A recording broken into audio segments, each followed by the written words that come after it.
malakas ang over ni Jowa. Kaya oh shit, not good. hindi siya makakapagluto ngayong gabi ng ulamin namin. Ang gagawin ko, bibili na lang ako ng luto. Eh, lalo na si baby nag-crave pala. Nag-crave silang dalawang mag-ina ng steak. Kaya, bibili ako. Dito na tayo sa steakhouse. Belly. Ayun o. Steakhouse. Belly. Apat tayo sa loob. Dito na ako. Waiting na lang. Tayin ko na lang maluto yung steak.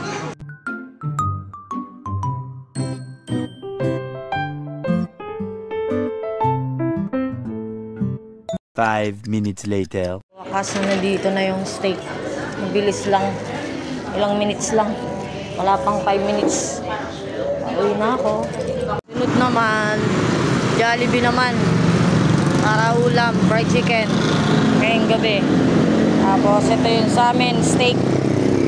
2,000 years later. Dito na tayo sa Jollibee.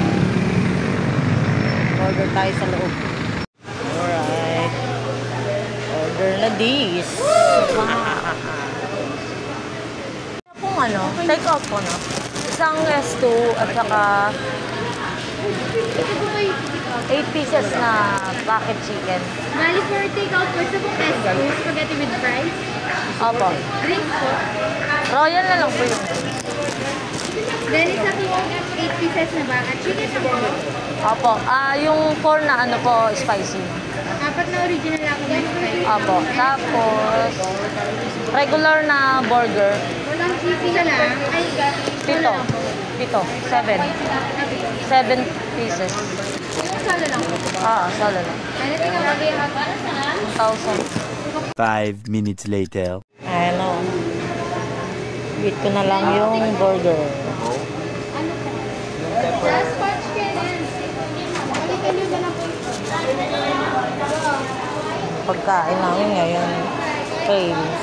Pauwi na ako.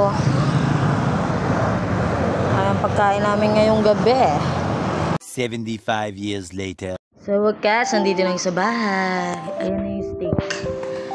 Binubuksan pa ni Jowa. Ayan na yung steak. Wow!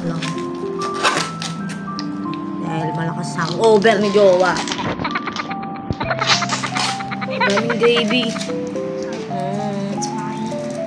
Tapos, ule. Vegetables.